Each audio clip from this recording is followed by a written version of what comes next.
नमस्कार, आप देख रहे हैं द न्यूज। आपके साथ मैं सृष्टि मिश्रा। बड़ी खबर सामने आई है। देखिए, केजरीवाल जी जो हैं, दिल्ली के मुख्यमंत्री अरविंद केजरीवाल, उन्होंने भाजपा पर और प्रधानमंत्री पर जमकर निशाना साधा है। उन्होंने कह दिया कि 2024 में भाजपा को सत्ता से हटाना, केंद्र को हटाना सबसे बड़ी देशभक्ति होगी। दूसरे बयान में केजरीवाल ने यह कहा है कि पहले लोग कहते थे ऐसा कि भाजपा के अलावा कोई विकल्प नहीं है, लेकिन आज सबकी नजर इंडिया गठबंधन पर है। तीसरी बात सुनिए, ये केजरीवाल के निशाने हैं जो बीजेपी पर लगे हुए हैं और आपको मैं पूरे विस्तार से बताऊंगी।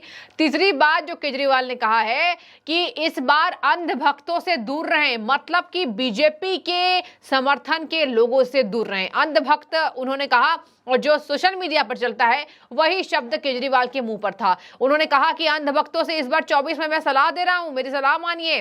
देखिए, अंधभक्तों से बहस ना करें, देशभक्तों से बात करें। ये लोग अगले 5 साल फिर वापस आए तो देश को पूरी तरीके से नष्ट कर देंगे। बड़ी खबर इस वक्त की, केजरीवाल के बयान है केंद्र सरकार, मोदी सरकार, भारतीय जनता पार्टी के ऊपर। तो मुझे लगता है आज अगर सबसे बड़ी कोई देशभक्ति का काम हो सकता है तो वो एक ही है कि 2024 में इनको हटाओ, है कि नहीं है? 2024 में इनको हटाना सबसे बड़ी देशभक्ति का काम है। देश तभी तरक्की करेगा। इन्होंने जो निर्णय लिए कुछ समझ नहीं आता, ये क्यों निर्णय लेते हैं। ये निर्णय लेते हैं कि इनकी जगह कोई और निर्णय लेता है। तो देखिए, यहां पर जो ये कह रहे हैं, सबसे पहले तो मैं आपको दर्शकों को याद दिलाना चाहती हूं कि यहां केजरीवाल के 3 बड़े नेता, जिससे आम आदमी पार्टी का फॉर्मेशन हुआ था, जिससे आम आदमी पार्टी बनी थी, एक नेता नहीं, 1 2 3 नेता इनके हैं जो अभी मुश्किलों में फंसे हुए हैं। आपको बता दें कि पहले तो सबसे पहले सत्येंद्र जैन का नाम लेना चाहूंगी, इसके बाद दिल्ली के डिप्टी सीएम पूर्व मनीष सिसोदिया, इतने बड़े आबकारी नीति के मास्टर प्लानर, अभी जेल के अंदर हैं, जमानत मिल नहीं रही है और सारे तथ्य, सारे सबूत आ चुके हैं। दिनेश अरोड़ा, विजय नायर सब सरकारी गवाह बन चुके हैं और इसी वजह से केजरीवाल के ये मंत्री फंसते जा रहे हैं। तीसरी बात सुनिए, अब इन दोनों के जेल जाने के बाद पूरा मोर्चा संभाले बैठे थे टिकट ब्लैकमेलिए के नाम से जाने जाने वाले संजय सिंह जी, आम आदमी पार्टी के राज्यसभा सांसद। संजय सिंह को भी अपने बुरे स्थितियों से गुजरना पड़ रहा है क्योंकि उनका नाम भी सामने आ चुका है।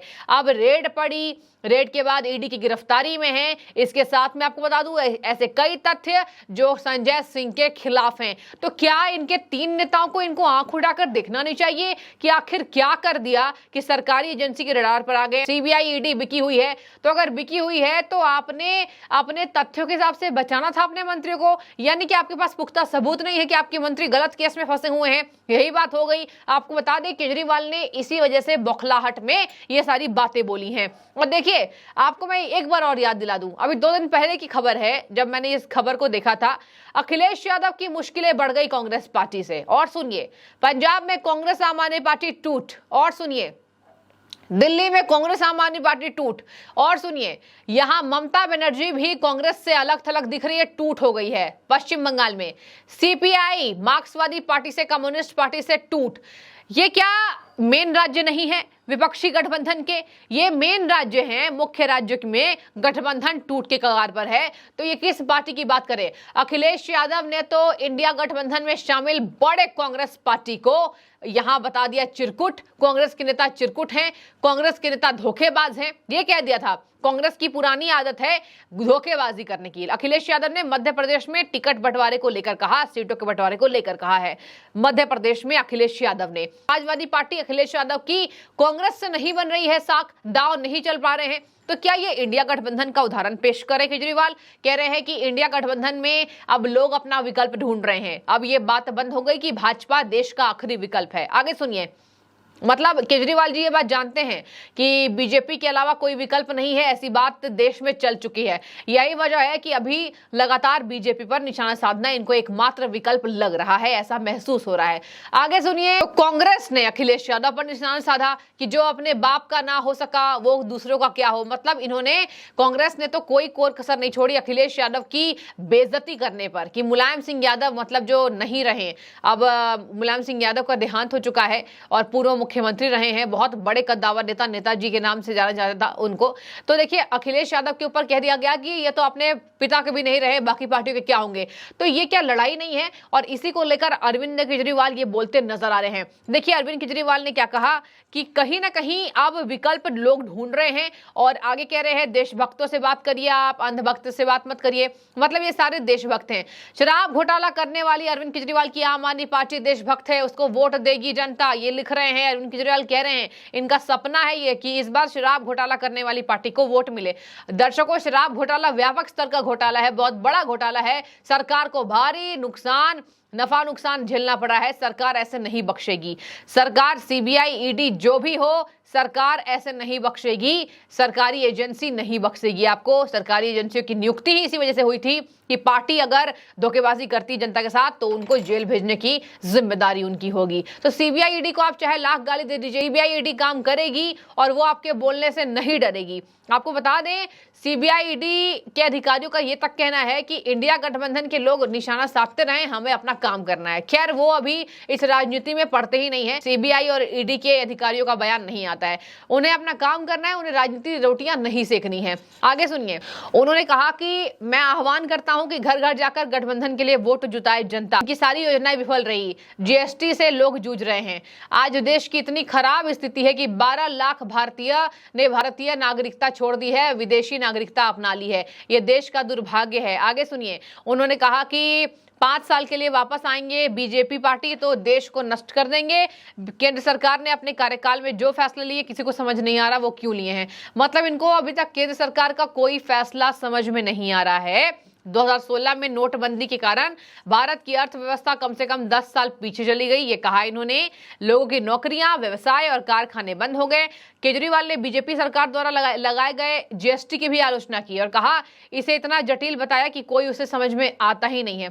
इनको जीएसटी भी नहीं समझ में आया, इनको इसके साथ नोटबंदी भी नहीं समझ में आई। तो केजरीवाल इसी सब वजह से निशाना साधते हुए बीजेपी पर नजर आ रहे हैं। देखिए अब सीएम ने फिर से केंद्रीय एजेंसियों को नहीं छोड़ा। देखिए आपको बता दूं, अब आप जल्द देखेंगे कि सीबीआई, ईडी की जांच की आंच दिल्ली के मुख्यमंत्री, अकेले बचे आम आदमी पार्टी के कद्दावर मुख्यमंत्री और नेता दिल्ली के, यहां अरविंद केजरीवाल के ऊपर पहुंचेगी।